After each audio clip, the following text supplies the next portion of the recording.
one of the best times of the year. Opening week in the NBA. There's nothing like opening night. Doubled by Harden. Durant gets the shot away and hits it. A little fake in the finish. Green cuts, hangs, scores. Brandon Miller! First dunk of the year. Had to get back right, now we back in the back. 3 seconds, two. Jalen right to the hole. Wow. Going behind the back, attacking, hanging, and hitting. What a play by Morant. NBA back, baby. That's right, the NBA is back in the second night of the season. It did not disappoint. 10 total games on the slate, including some season debuts from Steph, KD, Harden, and, as we just saw, the return of Ja Morant. Let's get into it with Perk. This one really got good in the fourth quarter. James Harden hitting a little jumper there with no Kawhi. Absolutely. Regular season, James Harden is scary. We never questioned what he could bring to the table in the regular season. It's always the postseason. But Kevin Durant really doing what he does best here, Brian. Look at those basket attacks with energy. Good luck stopping that. Just over a minute left to play here. Harden hits a little mid-range there. Game tied at 101. Legs, you were on the call. Mid-range was big for him last night. The step-back three really wasn't there, so he operated in a different area of the court. But this is just a tough bucket from Kevin Tough? That was Durant. filthy. Look at this. Steve Ballmer can't believe it. This is him in real time as it went in. I can believe it. Well, I can believe it. 103 all. 3 seconds left. James Harden gets a look, bounces every part of the rim, but down.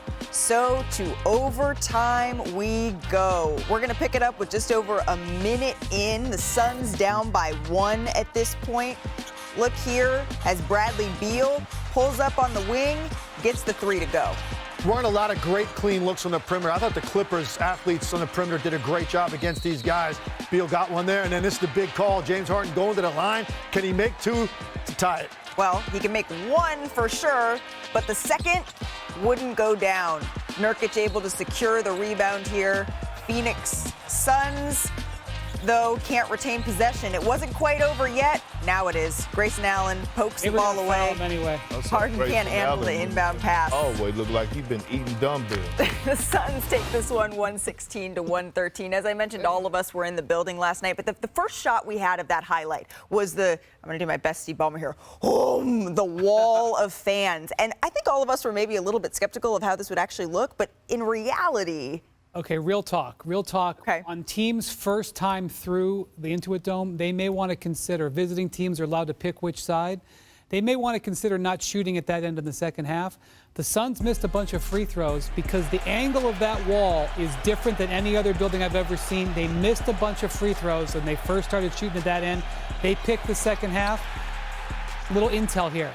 You'll get used to it. It won't be a big deal. They ended up making them late. FYI. Yeah, it was in person. It was pretty wild to see. I mean, they were coordinated, as I got caught on the broadcast saying, are those hoods that everyone's wearing on the wall? There were coordinated outfits throughout. It was really a college atmosphere. So we had 4 teams on our air on ESPN last night, Legs, but only the Phoenix Suns were fully healthy. So I want to focus in on them. What were your first impressions being up close on this call? Well, first, blessed to be on the call for the best game of the night. Let's just start with that. We get an overtime game. Now you can't ask for more than that. I just was really impressed with the way the Phoenix Suns dug out of this hole in the fourth quarter. It's just something they have struggled with since they put this group together. Their management of possessions at the end of the game were better than the Clippers. And you had some big-time shot making out of their top guys. You had really timely contributions out of some role players. So for me, that's what stood out. Look, Phoenix looks like they were on a way to a 25-point win in the second quarter. Clippers dominate most of the second half, and now the Suns have to dig out from an 8-point deficit late, and I just thought their management of possessions was better than what we saw a year ago. Malika, they lose this game a year ago. I mean, this was going the way that we saw so many games go where they were in position in the fourth quarter, let it go. They let go of the fourth quarter, the control of the game, and then they finished very strong. Now, Durant was great, but Booker fouled out, and they still got organized and were able to win in the overtime. It was a great first step to improve on those fourth quarter woes. The Phoenix Suns, they had 25 assists last night. That's a sign. That was the biggest takeaway because that goes to show me that the ball was moving. It wasn't, although they're going to have isolation plays because they have isolation players, but the ball wasn't sticking. And I go back to the Olympics, right? Kevin Durant, Devin Booker playing roles, right, for the Olympic team to help them win a gold medal. Yep. Devin Booker was in the thick of things, right, during that run in the Olympics, and I think is going to have to carry over for this Phoenix Suns team, if that makes sense to you guys. Meaning, in order for those guys to get to where they're trying to go, it's going to be Bradley Beal night one night, Kevin Durant night one night, and then, Devin Booker took 9 field goals last night. Like, they're going to have to sacrifice so much, but 25 assists, that means the ball was moving, the trust was there, and I saw some activity on the defensive side of things that I didn't see last year, meaning that Mike Budenholzer has the attention and the ears of that locker room. It's one game, but it's a different vibe. I don't want to put you on blast, Brian, but last year, this time, you were preaching the Phoenix Suns to all of the congregation that would listen. How are you feeling about them now? I'm not there yet. I will just say they won 49 games last year, despite being one of the worst fourth-quarter teams the league has ever seen. So they're not trying to climb the mountain. They're already sort of halfway up. I'll just point that out. And they're better in the fourth. I mean, they're Perk's dark horse to win it all. They are. They are. Again, and it's because of Kevin Durant and his relationship now with his new head coach. He was unhappy last year, and he still averaged about 28 points. Unhappy, pissed off. A happy Kevin Durant, engaged Kevin Durant. I like the Suns and the new additions that they have. A bit totally different narrative this year around the Suns. So for me, too, I was excited going into the year as well, but I felt like every time I described the Suns last year, I was using words like disappointing and underachieving. That's all I could come up with.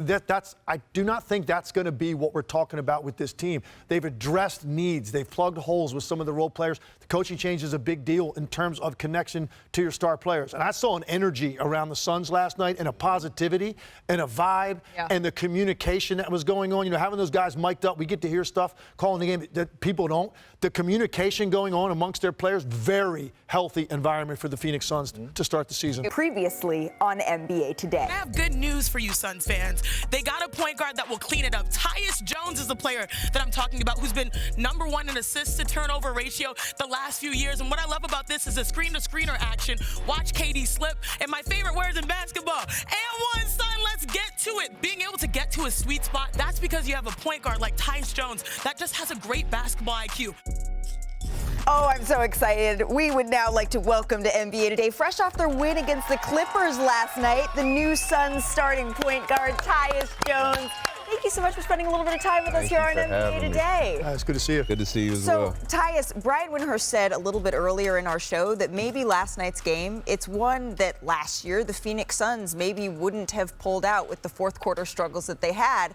But enter you, the way you're able to control the game down the stretch. I want to just take a look at that real quick last night, if we could. It's the first night in the Clippers' new building. I want to pick this up, Tyus, where things got good. Just walk me through this outlet pass right here.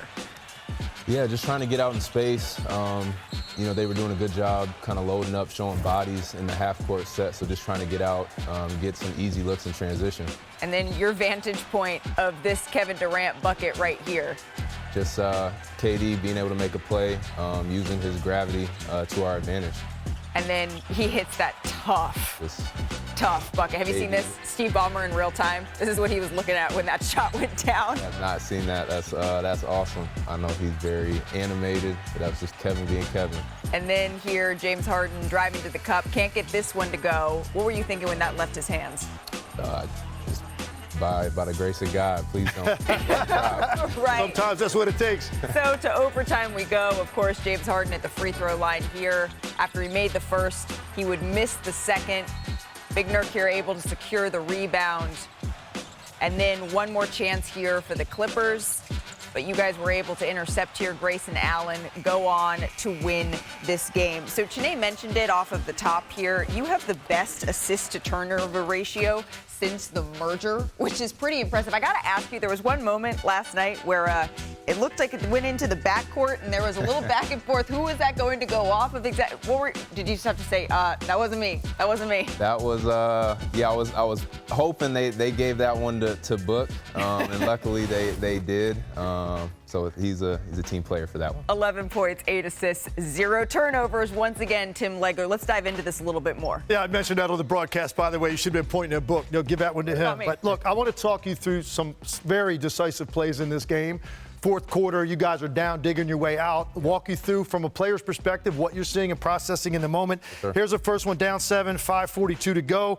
And this comes off of a turnover, and you get this outlet right here. Now, as a point guard, you're looking up, and here's what you're processing. I'm assuming you not only know you have to have a teammate running with you, but you're also looking at this one defender back, and you're kind of reading his body positioning and what he's going to do. And to me, Tyus, right now, you got two options, right? You can either advance it here, or you can go ahead and take this thing up the court further and make that defender make a play closer to the rim. So tell us why you make the decision you do right here to advance the ball to book with space. Yeah, I think you take a quick peek at kind of the floor balance and see if we have a guy that can fill the middle and go make it a 3-on-1 transition, and that usually will be the indicator to kind of bring the ball wide.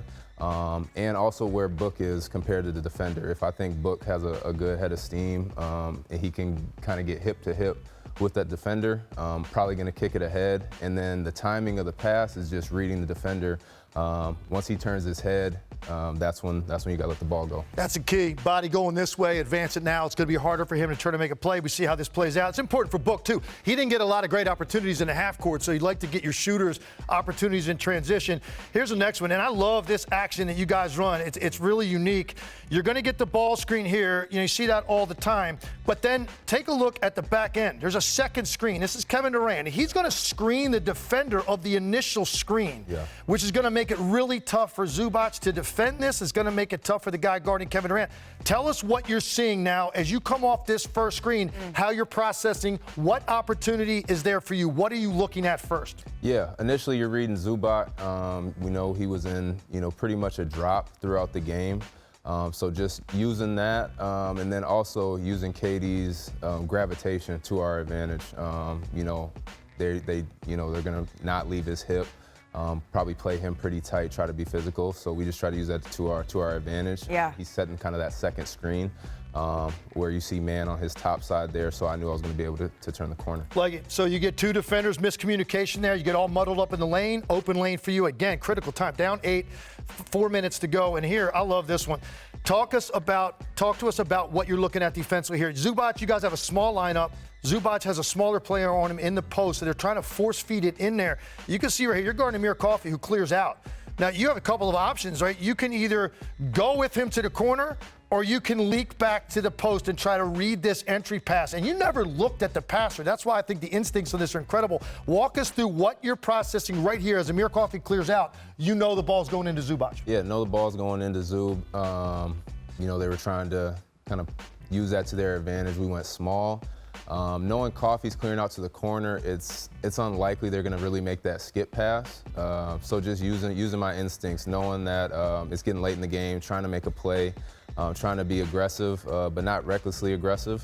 And knowing also if I'm watching, got my eyes on James Harden, he's probably not going to throw the pass until I clear out. So just trying to play a little cat and mouse game and just trying to make a play and getting out in transition. And then right here, last part of this, you catch this ball in the return, walk it into maybe a 3, but what are you looking at here to let you know you have an opportunity to take this thing to the rim? Again, critical possession, down 3, 2.5 minutes to go. Yep, low man. Harden, rightfully so, wants to stay with KD, so just knowing I could catch the ball, on the run and probably get a layup in a crucial part of the game. See, this is so cool. I love being able to see exactly moment by moment what you were thinking in real time, and there's no one better to break it down with than Tim Legler. We're so lucky, Tim. We get the Suns on our air once again on Friday. You can catch Phoenix in action right here against the Los Angeles Lakers on ESPN. The assist-to-turnover ratio king, Tyus Jones, thank you so much for stopping by NBA today. Thank you. Appreciate you for having me.